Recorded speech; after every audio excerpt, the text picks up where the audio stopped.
Hi guys, I'm Riley. And I'm Gracey. And you're watching today's episode of Generation Imagination.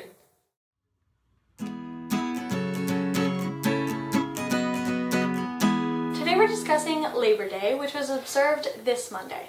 What is Labor Day? What are bank holidays? What kind of labor is still celebrated by this holiday today, and what isn't? And who actually gets to take the day off? Let's get to it. The American Labor Day was well named. It was made to commemorate the social and economic achievements on which our economy is founded. The first proposal of this holiday was a parade similar to the Macy's Day Parade held every Thanksgiving. The proposal hoped to create a street celebration to display the strength of the labor force. Unfortunately, there aren't any nationwide parades for Labor Day, but Labor Day is celebrated nationwide. For most people, the holiday means nothing more than a simple 3-day weekend in the first week of September. But the holiday celebrates a working class force, the common people of America, who single-handedly ensure that America remains running on a day-to-day basis. Although Americans celebrate Labor Day on the first Monday of September, along with Canada, Labor Day across the world is usually synonymous with International Workers' Day, which is celebrated on May 1st.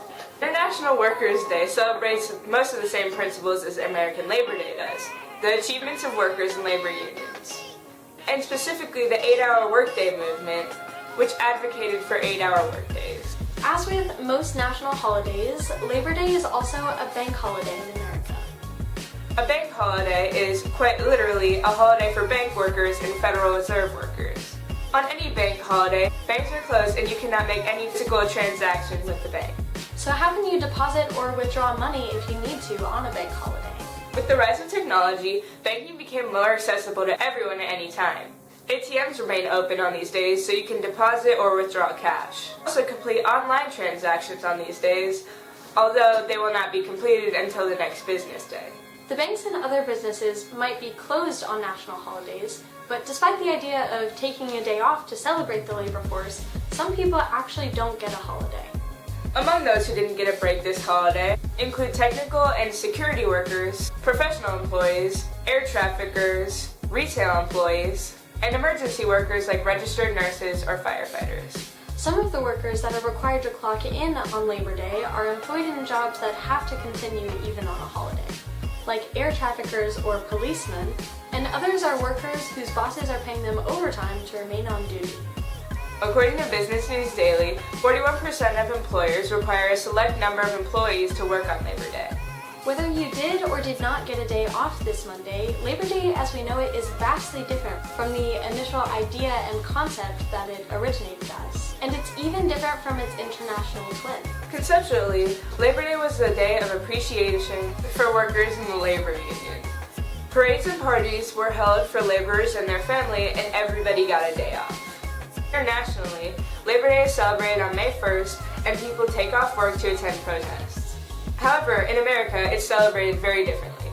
As is typical of a commercial country, Labor Day is often exploited for sales in the business world, and we often forget what the true meaning of Labor Day is. This Labor Day, and all other business days to follow, we challenge you to appreciate all employees in the labor division of America. Be kind to those you see in retail. Thank employees of companies you support. Be mindful of businesses and the labor that goes behind those companies to keep their economies alive. Those who are unseen should also be appreciated and awarded on this holiday. This past Monday was about celebrating all the laborers who keep our country stable. Whether it's in factories, offices, or shops, we appreciate all the work you do for our country. All that being said, we do appreciate a day off school. Have you ever considered a job in retail? What do you think a perk of that job would be? Tell us in the comments. That's all we've got for this week, guys. We'll see you next Wednesday with a new video. Riley and Gracey signing off.